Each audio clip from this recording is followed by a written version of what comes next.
Coming up on this Thursday edition of Daybreak, the United States and Cuba announce a historic move to normalize their diplomatic and economic ties, ending 50 years of virtual separation.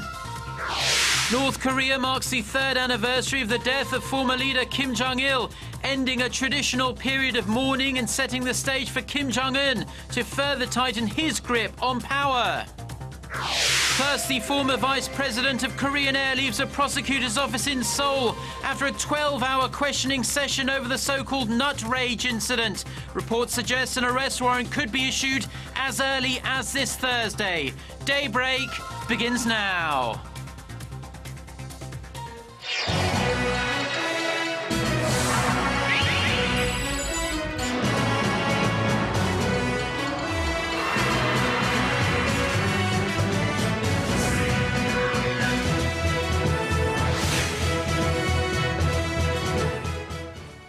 Hello and thanks for joining us. To our viewers around the world, it's 6 a.m. on Thursday, December 18th here in Seoul. I'm Mark Broome and you're tuned in to Daybreak. Our top story this morning, the United States has announced it will re-establish diplomatic and economic ties with Cuba. This is a truly historic shift after 50 years of very icy relations. For more on this, we join Eunice Kim at the News Centre. Eunice, this development really came completely out of the blue, surprised so many people. Tell us exactly what this means for US-Cuba relations. Well, Mark, just like you said, it has been 50 long years, very significant. Cuba is still a communist-ruled island, but relations now expectedly will be very significantly different in the hostilities that has been there since the Cuban Missile Crisis of 1962, and even a little bit before that, that had brought the world to the brink of nuclear war, that crisis. Now, here is that announcement by the President of the United States. Going forward, the United States will reestablish an embassy in Havana, and high-ranking officials will visit Cuba. Where we can advance shared interests, we will, on issues like health, migration, counterterrorism, drug trafficking, and disaster response. Now, a prisoner swap agreement is what sparked this major development. American contractor Alan Gross, you see him coming down there, very recently, within the past couple hours, was released by the Cuban government, marking the start of this landmark deal. He was held by Havana since 2009. Now, President Obama also had his first communication with a Cuban leader on Tuesday in a phone call with Cuban President Raul Castro. President Obama said he would also ask Congress to lift the trade embargo in place since the 1960s on Cuba, which is just 140 kilometers south of Florida. Now, that embargo has cost Cuba some $1.1 trillion over the years, and for the U.S., $1.2 billion every year in lost trade. Well, Eunice, as we mentioned, really, the speed at which this has happened has taken everyone by surprise, but we understand that it was the result of behind-the-scenes secret talks. Who exactly was involved?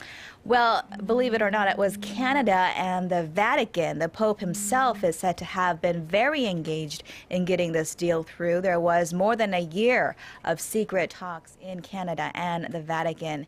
In fact, Pope Francis extended his congratulations to the U.S. and Cuba, saying that the Vatican said it was ready to support their strengthening relations. A Vatican statement also confirmed that its diplomats did indeed help bring this two sides meet where differences existed, resulting in solutions acceptable to both parties. President Obama did say this wasn't a blank check. He said Havana needed to make economic reforms and improve human rights. He is also expected to run into some resistance from some U.S. lawmakers. Republican Senator Marco Rubio, a Cuban American, expressed he would try to block the plan in Congress. Okay, well, thank you very much, Eunice, and we'll be speaking to you again during our next newscast. See you then. Now, turning to news from across the border, where on Wednesday, North Korea commemorated the third anniversary of the death of its former leader, Kim Jong-il. Pyongyang's official Korean Central News Agency reported that the North mourned the death of its late leader, with horns ringing out around the country at noon local time. Now, Kim's son, current North Korean leader Kim Jong-un, together with his wife, Lee Sol-ju, hosted a commemoration ceremony at Gumsusan Memorial Palace, which you can see there. Some of North Korea's top officials were also present, including Kim Yong-nam, the North ceremonial head of state, and North Korean Special Envoy Che Ryong-hae, also a very powerful man in North Korea.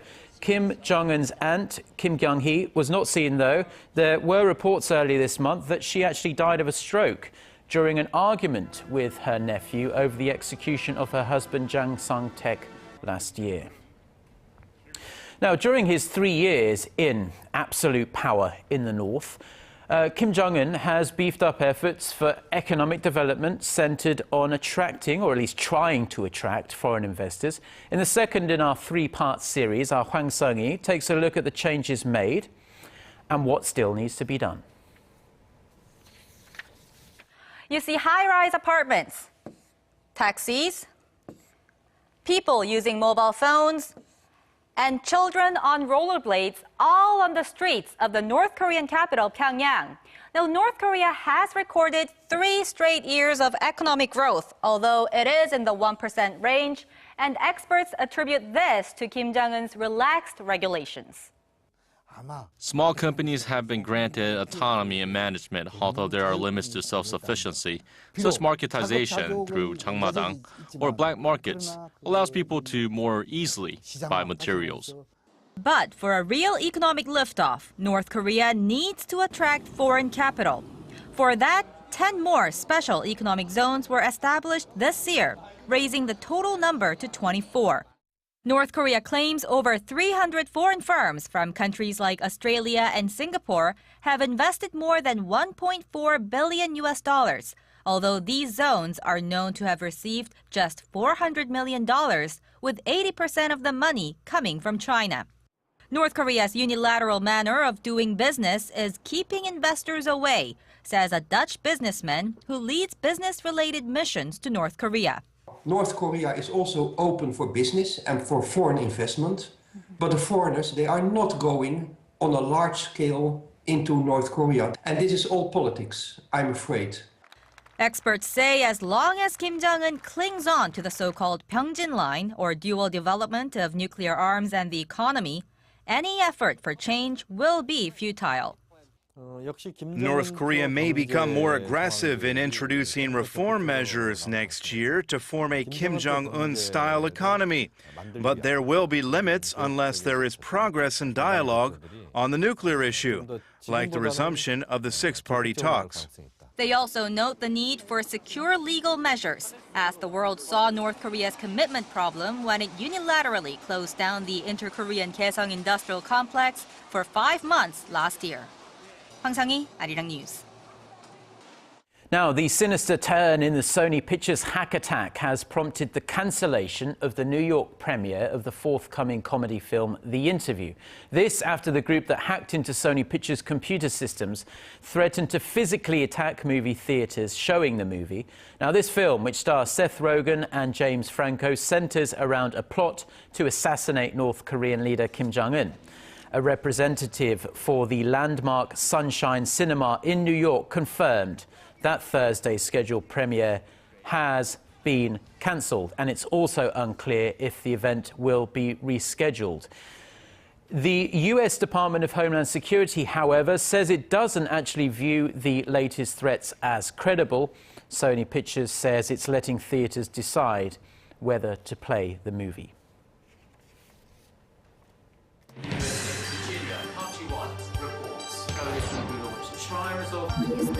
We start before the sun rises to bring you the latest stories out of Korea. We also lead the way with important global coverage. Stay on the pulse of what is happening with Daybreak.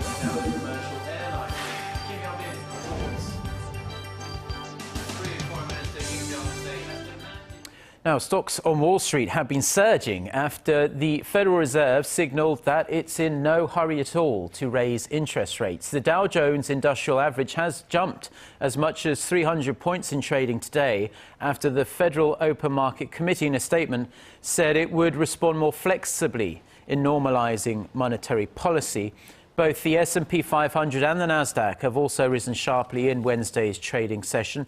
The Fed said the new guidance is consistent with its previous stance that it would keep borrowing costs near zero for a considerable time. One economy that really is struggling these days is the Russian economy, and it has investors scrambling to get away from Moscow in search of safer markets. And its currency crisis has also set off a really troubling ripple effect on other emerging markets. Kim Jong-il reports. The falling ruble and collapse of Moscow's bond and stock markets are rattling investors as they unload bonds in search of safer havens. In such an unstable and volatile atmosphere, many fundamental factors are not working anymore and panic prevails, which is not good. At this moment, the mood in the market is not very positive. The crisis is having a ripple effect on other emerging markets, sparking a sell-off in countries like Mexico, Brazil, and India, which have been relying on foreign capital inflows to fund their growth. But this sudden exodus of money could jeopardize their fragile economies. Experts also worry of further negative effects, especially if large state-run energy companies get cut off from the bond market and are left with no other financing options. This could lead to slowing investments and growth, resulting in corporate defaults down the line. Market analysts say with falling oil prices and Russia edging towards a return to its financial meltdown of 1998, the country's exclusion from the MSCI Emerging Markets Index is strongly being considered. Kim Jongil, Arirang News. Now, reflecting on the effect of plunging global oil prices, Korea's producer prices slipped again for the fourth straight month in November. The Bank of Korea says the producer price index, which is an indicator of future consumer inflation, dropped nearly 1% in November from a year earlier. That's the lowest level, in fact, since December 2010. With Dubai crude plunging by more than 11% last month alone. The price of petroleum products also went down in November, falling nearly 20% compared to November last year. But prices of agricultural goods jumped more than 2% over the same period. President Park Geun-hye says she plans to transform Korea's production-centered industrial complexes into hubs for creative industries where innovative ideas are commercialized.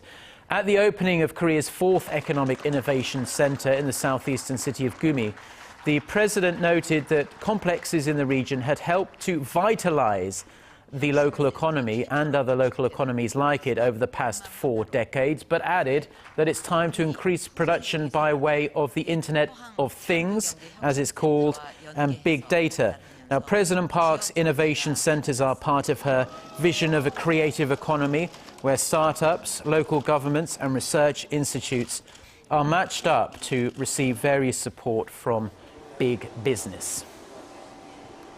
Two-way trade between Korea and Vietnam is on course to smash an all-time yearly high in terms of volume this year.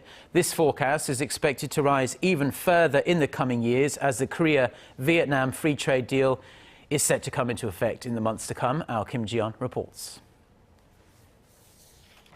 Korea and Vietnam are hitting it off on the trade front. Trade volume between the two countries is forecast to surpass $30 billion for the first time this year. The cumulative volume between the two already recorded $25 billion during the January to October period, 40 times more than what was recorded when they first opened trade ties some 40 years ago. And it seems the volume is expected to shoot up even further, as a bilateral free trade agreement was concluded earlier this month. With the FTA deal, Korean exports to Vietnam are expected to increase by up to 28%, while Vietnamese exports to Korea are projected to increase by 20%. In turn, it's expected to boost Korea's GDP by up to 0.7% and increase Vietnam's by more than 3%. Vietnam is currently Korea's 8th largest trading partner, while Korea is Vietnam's 6th largest. Korea's exports to Vietnam are mainly in the form of intermediate Korea goods such as steel, petrochemical products, and electronic components. A large portion of their imports of Korean goods are made by some 3,000 Korean companies currently located in Vietnam.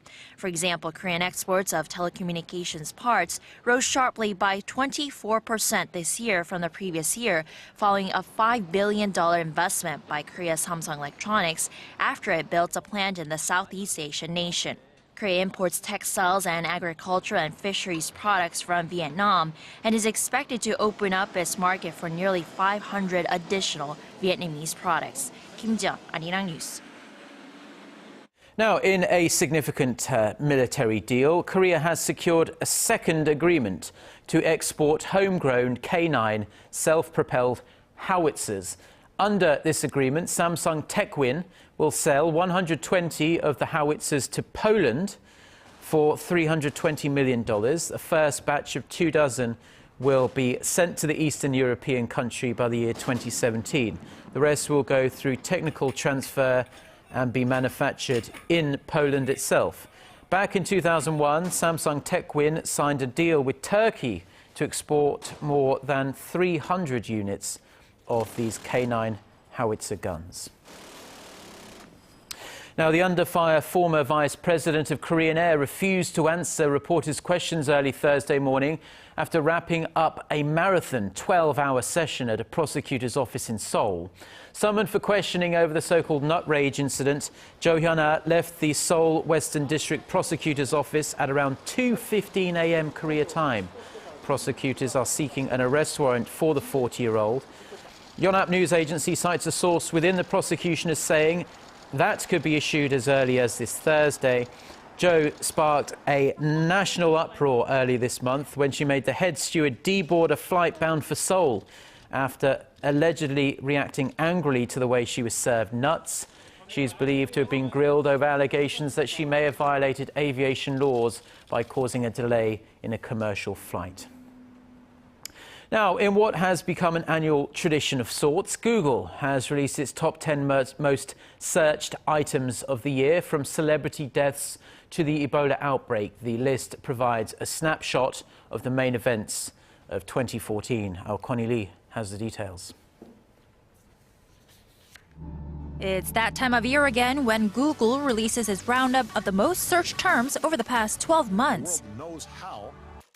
So what made the cut for 2014? Coming in at number 1, Robin Williams. The actor's sudden death this past August shocked the world and made his name the most searched this year. Coming in at number 2 was this year's World Cup in Brazil, followed by the Ebola outbreak, which has killed nearly 7,000 people to date. Another tragedy comes in at number 4, the disappearance of Malaysia Airlines Flight 370. And rounding out the top 5 was the ALS Ice Bucket Challenge. The movement to help raise awareness of ALS went viral this past summer, with dozens of Korean celebrities also taking part. The popular mobile game Flappy Bird is next on the list, followed by Conchita Wurst, the Austrian winner of this year's Eurovision Song Contest, who performs in drag. The Islamic State militant group that has brought terror to the world finished in 8th place. On a brighter note, Disney's hit movie Frozen comes in at 9th, and rounding out the top 10 was the Sochi Olympics. So there you have it. This list is derived from the more than 100 billion searches per month on Google, which controls 2/3 of the internet search engine market. Connie Lee, Arirang News. Now, at the local box office, the current hit isn't a Hollywood blockbuster or even a mainstream Korean film. It's a heartwarming documentary about an elderly couple who've been together for well over 70 years. Called My Love, Don't Cross That River, the film has attracted throngs of younger filmgoers and is winning rave reviews. Kwon Soo-ah has the details. 할머니도 그래. 그러면 더 나았어? 더 나았죠. 그럼 난 또 당신 양주가 그래. 아이고 그냥 전화네. 아이고 줬어야 이쁘네요. Not many words were needed for this documentary to warm the hearts of more than 1 million moviegoers in Korea. My Love, Don't Cross That River tells the true 76-year love story of an elderly couple. 89-year-old Kang Ge-yeol and 98-year-old Jo Byung-man have been together since 1938. Director Jin Mo-young decided to zoom in on the couple's simple life in a mountainous village in Gangwon-do province after watching an earlier TV documentary about them called Gray-Haired Lovers. The film was released in 186 theaters late last month, but due to its popularity, it's now being shown on more than 800. Last weekend, the documentary beat out Hollywood blockbuster Interstellar. What's interesting is that the number of young people checking out the film is higher than expected. More than half of the viewers have been in their 20s. I felt a lot while watching The Grandmother. I learned what real love is about. I really enjoyed it. I want everyone to watch it. The movie has brought tears to viewers and film critics alike, who say the lifelong love story shows that real love does not wither with age. Kwon So-ah, Arirang News.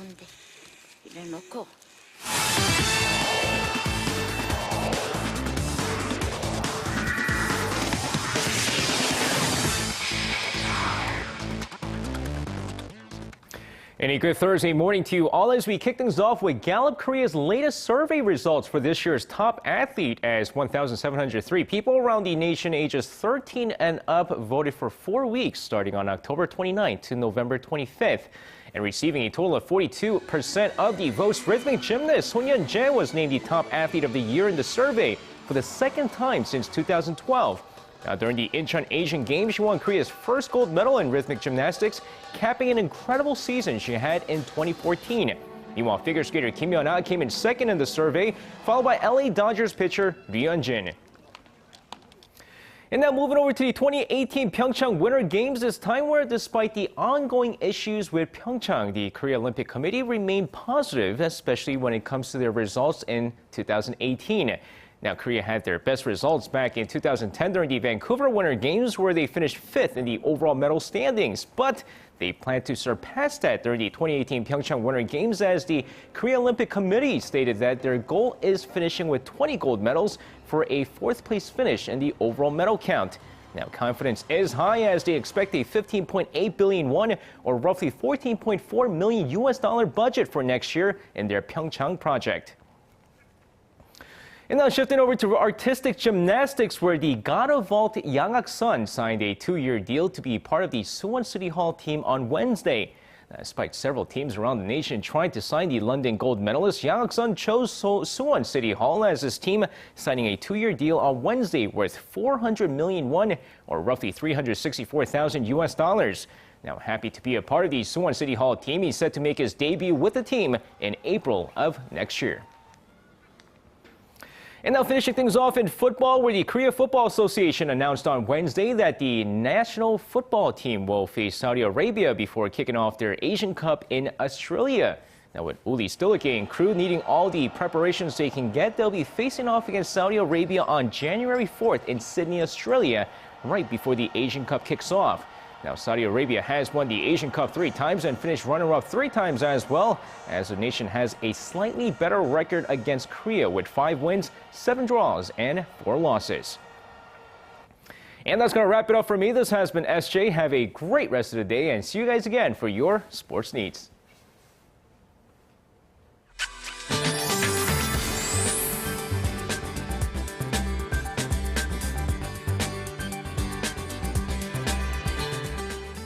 Good morning. Well, cold snap is in full swing. It's colder than yesterday morning. The current temperature in Seoul is at about minus 12 degrees Celsius, but it feels like minus 17 due to the sharp, strong gusty winds. And not surprisingly, cold wave advisories are still in effect for many parts of the nation. Though snow in Chungcheongdo and Jeollado provinces have finally let up, and the whole nation can expect to have clear blue skies throughout the day, and this lots of sunshine will send afternoon highs a bit higher than yesterday. Southern regions will see highs hiking above the freezing mark, while the sub-zero temperatures are expected for upper parts, including here in the capital. So with that in mind, let's take a closer look at the readings for today. Now the low in Seoul is kicking off at -14. Then the top temperature will hike up to -1, while Daegu and Gwangju peak at 1 and 2, and Busan will see a high of 3 this afternoon. Now for other regions, it looks like Jeju Island should rise to 5, while Daejeon and Dokdo will be getting up to -1. Now be sure to dress extra warmly before heading out today and stay warm.